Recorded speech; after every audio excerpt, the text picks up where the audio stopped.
A U.S. warplane is gunned down over Bosnia. The pilot bails out. NATO demands his release. Reports from Alan Pizzi in Bosnia and David Martin at the Pentagon. The defiant Serb leader threatens more attacks unless NATO forces pull out. And President Clinton, under fire from Republicans, vows to stand firm. Rita Braver is at the White House. This is the CBS Evening News with Dan Rather reporting tonight from Los Angeles. Good evening. The conflict in the Balkans has become even more tangled tonight, and the United States has been plunged deeper into the thick of it. Serbian forces shot down a U.S. fighter pilot on a NATO mission over Bosnia. We don't know where that pilot is tonight. Correspondent Alan Pizzi begins our coverage from Sarajevo. The F-16 came out of Aviano Air Base in Italy as part of the operation to enforce the no-fly zone over Bosnia. Flying over Serb territory near Banja Luka, it was locked onto by a surface-to-air missile. Accompanying planes saw the F-16 go down.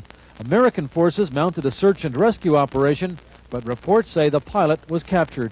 We are concerned for the safety of the pilot, and we demand his unconditional release and would like to have him home immediately. Bosnian Serb leader Radovan Karadzic said flying over his territory was a crime, and the sooner NATO stopped doing it, the sooner they would stop losing planes.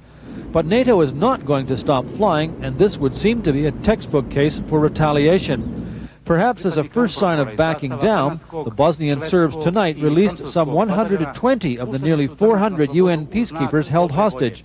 But that doesn't mean it's over. Overall, the attack against the plane in itself complicates the issue. More to the point, if NATO decide on a reaction, then it makes it even worse.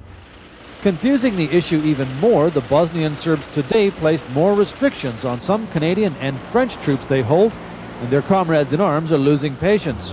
There is another option, that would be a military option, and of course we all are prepared to do this way. U.S. Marines may be the American option for the F-16 downing.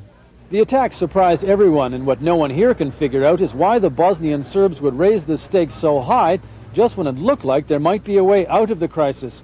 Why would they risk bringing in the Americans when they've already got so many other problems? The answer many here believe is because the Bosnian Serbs have gotten away with so much for so long, they think they can get away with murder. Alan Pizzi, CBS News, Sarajevo. This is David Martin at the Pentagon. Serbian-held parts of Bosnia bristle with anti-aircraft missiles, and U.S. warplanes have been flying over them for more than 2 years as part of a NATO operation called Deny Flight. Planes from other countries have been shot at and even hit, but this is the first time an American aircraft has been fired on.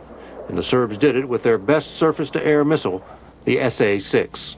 The SA-6 can fire multiple salvos. It can pick up and move in 10 minutes and be in a new location and ready to fire in another 5 minutes. I count 1, 2, 3. 3 looks like missile launchers.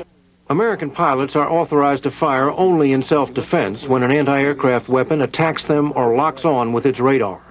Restraints like that typify the dilemma of conducting military operations in the midst of what is supposed to be a peacekeeping operation. These tanks have to be destroyed. Copy. Occasionally, NATO planes go after a Serb tank or some other heavy weapon. We have bomb splash, bomb splash. But even when they destroy the target, those strikes do virtually no damage to the Serbs' ability to wage war. Last Friday's raid on the Serb ammo dump was the largest ever launched by NATO.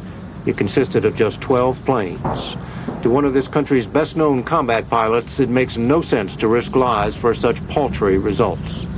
If we're going to continue to send American pilots over a high-threat area, I think we should take whatever measures necessary.